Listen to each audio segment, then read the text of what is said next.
Hi guys, how's it going?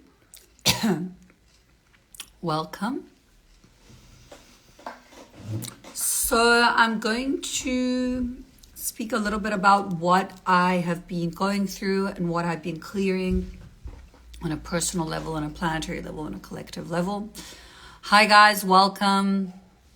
Hi. So for those of you who have been following me, I did speak about a recent traumatic experience that I had on Saturday. So I didn't even really want to, come and talk about it as much, but they were like, from how you know, like you need to explain what happened, like people need to understand what's happening on a collective level.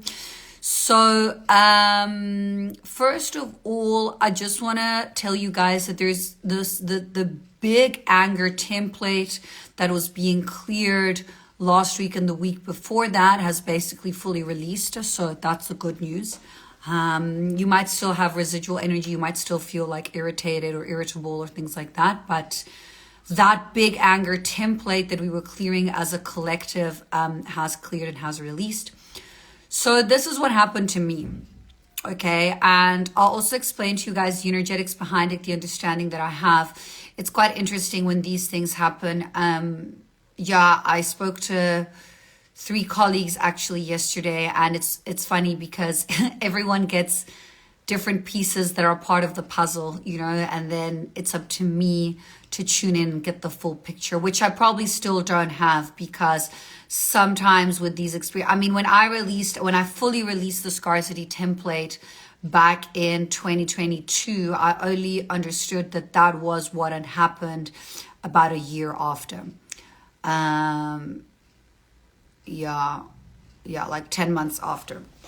Anyway, so it started on Friday night. Friday night, I'm not wearing them now, but I have these gold earrings that I wear, these like tiny hoops, and I took them off. And as I placed them on my bedside table, I got a feeling. I was like, okay, I'd been keeping them on the same place for the past month. And I was like, hi, Rain, thank you for being here. Oh guys, you must check out Rain, my friend. She released a super cool song. So she's called Rain Recorded. It's on Spotify and Apple Music, and she's incredible.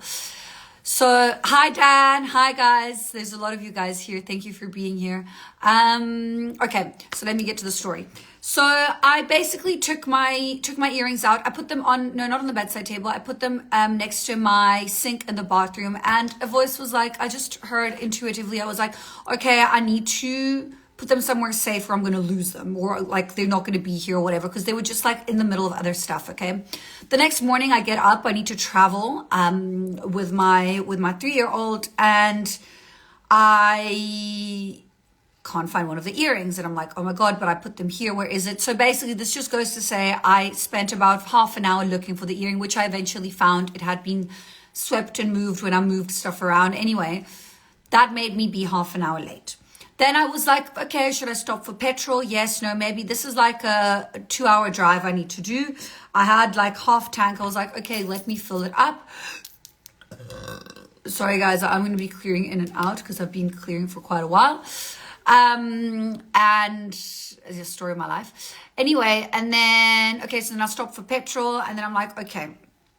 And throughout that morning, I was feeling like irritated. I was feeling like something was going to happen. Like I always kind of know and feel, I just don't know when it is or what is going to happen, if it makes sense.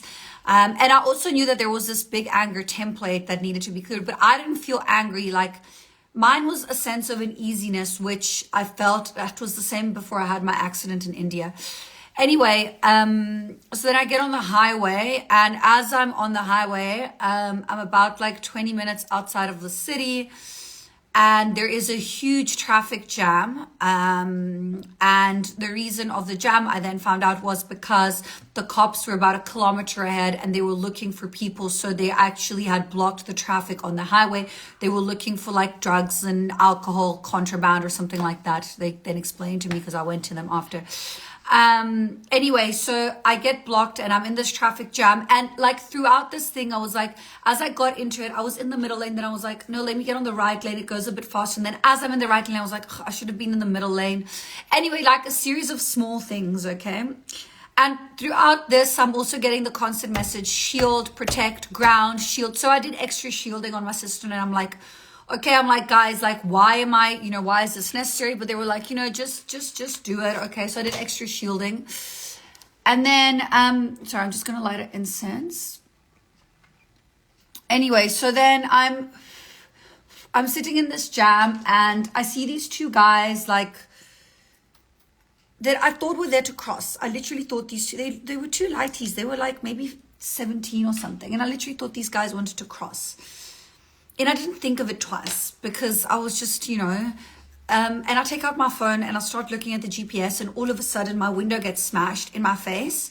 So now I'm in the middle of two cars. I can't move. I can't go anywhere. Okay. And I don't know if you guys know, like, most cars have anti-smash. This was a rental car that I was driving, and I was then told that these people are aware that rental cars don't have the anti-smash because, like, yeah. Anyway, so he tries to like come in and grab me. So now I start screaming, like, guys, I'm screaming, I'm shouting, like, I'm like, and then he tries to like grab me, and he's like, give me the phone. And I'm like, no, I'm not giving you my phone. And I like start like pushing him and punching him with my hand. And the window's smashed, but it's not like fully smashed. So you can't really like fully get in. And I put my phone on the left side, and throughout this, guys, no one came out to help me. Like, and then I also understood, obviously, I had to move through this energetically. So then this kind of happens, and then they kind of leave. And then, yes, I will save the live and post it. And then they see that I'm like panicked and that I can't move and I can't go anywhere. And so they come back. And as they come back, I literally see next to me, I had this really cool hydrogen water bottle that was sent to me. And that morning also I was like, should I take it? Should I not take it?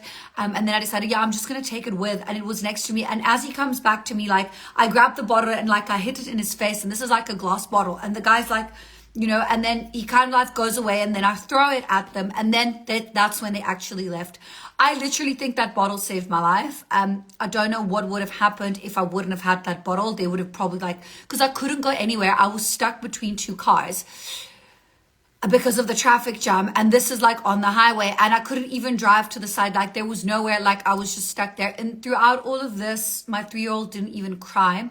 I was then told, and then when I get into the energetics of this, I'll get more specific. But basically what happened with her is her higher soul took over.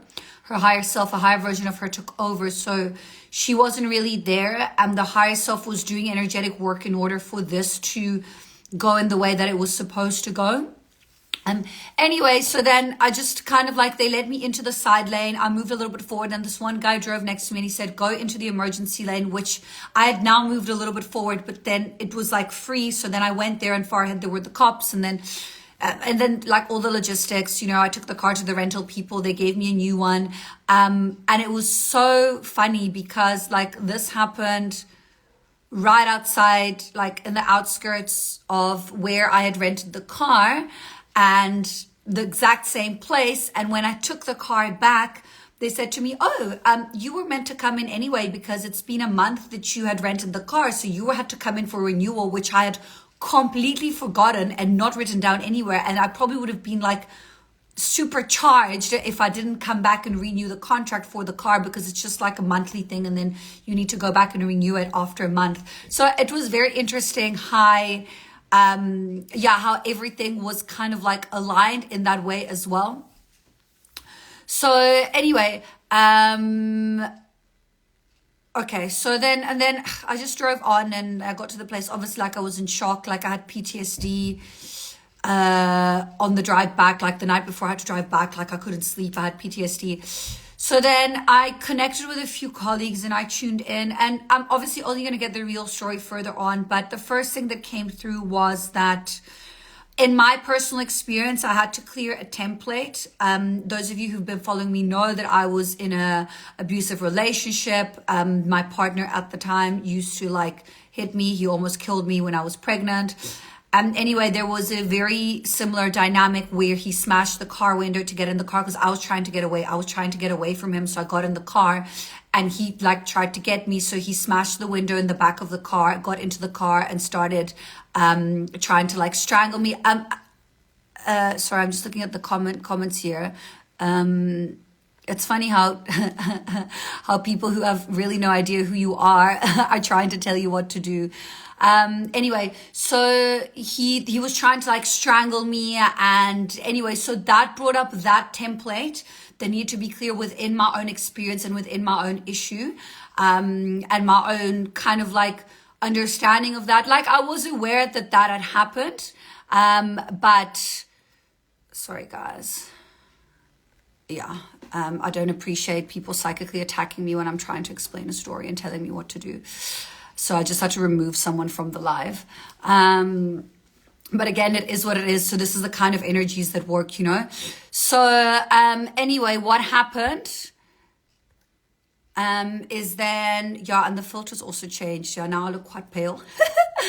So then that was in my own experience, and what I had to clear within that template within my own experience. Okay. So as that was cleared, I was then also told that, okay, so this is quite big. I need to just find the right words to formulate this. So there was basically a timeline that needed to be released.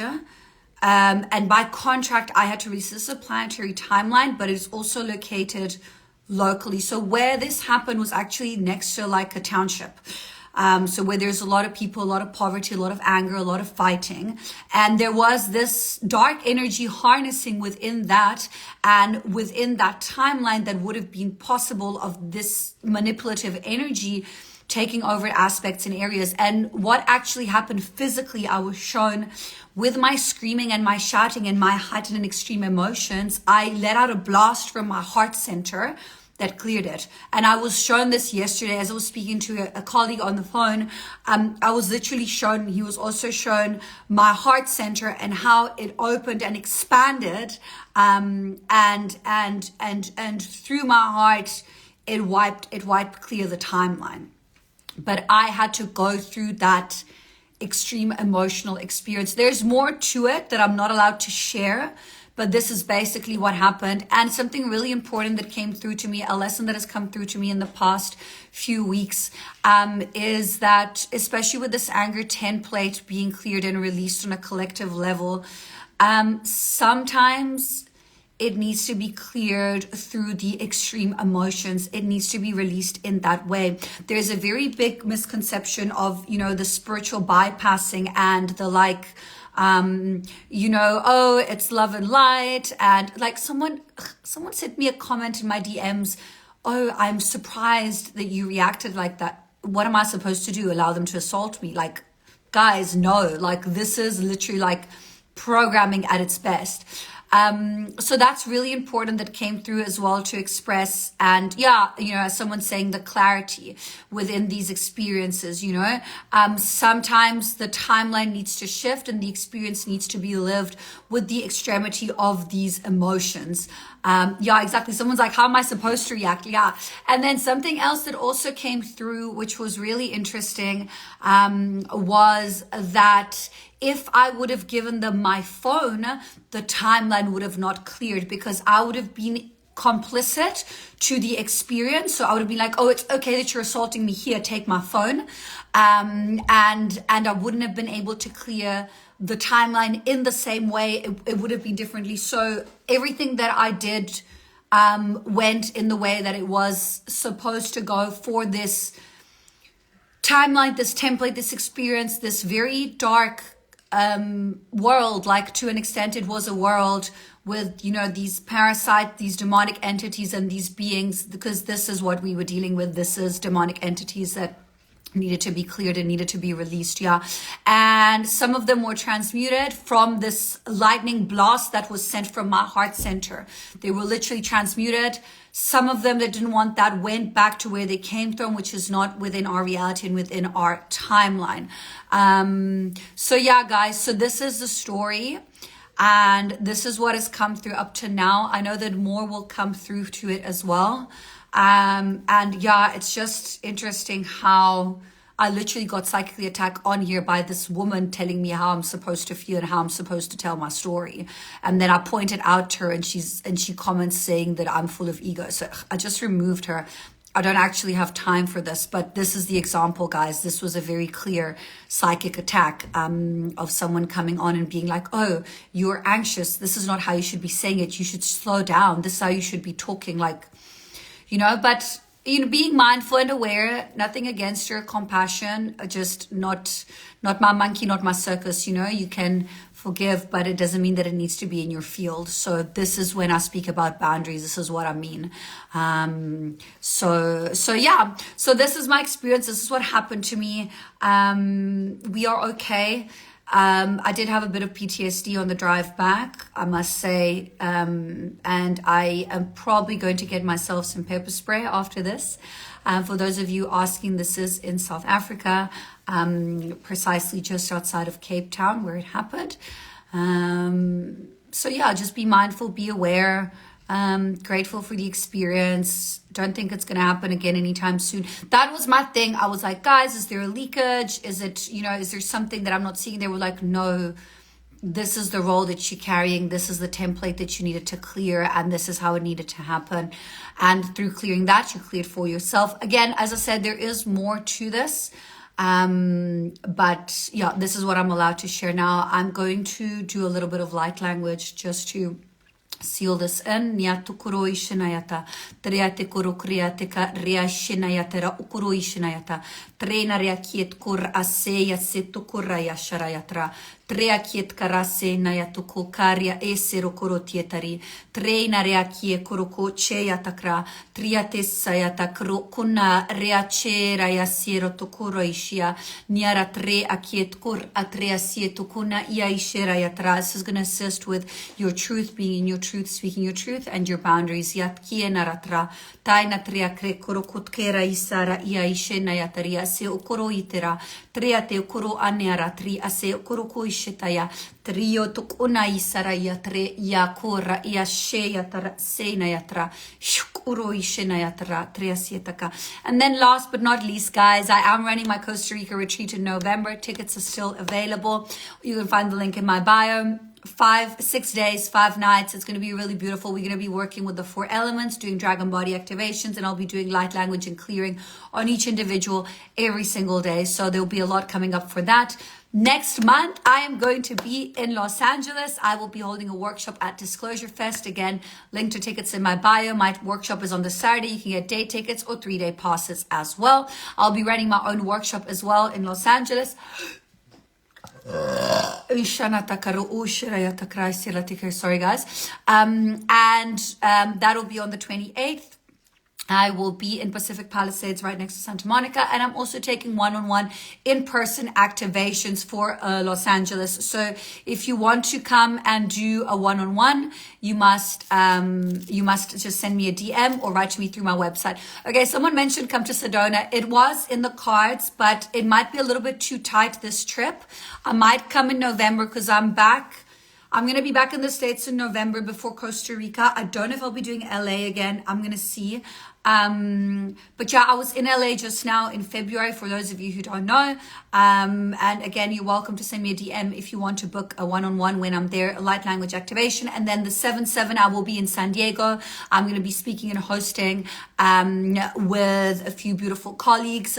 The Star Seed Conference, which is the July 7/7 portal. So there's a few of you want me in Sedona, hey? Okay, guys, send me a DM if you are in Sedona, because I might be looking for accommodation for the first week of July. So please do send me a DM. And again, yeah, San Diego, the 7/7. Tickets for those are also linked in my bio. And obviously all my services are still available. Waiting time is about 6 to 8 weeks at this moment in time, okay? I love you guys. Thank you for being here. Thank you for your support. Thank you for your love. I love you. I see you. I appreciate you. Thank you from my heart to yours. I'll see you soon. Stay tuned, and thank you for your support. Bye.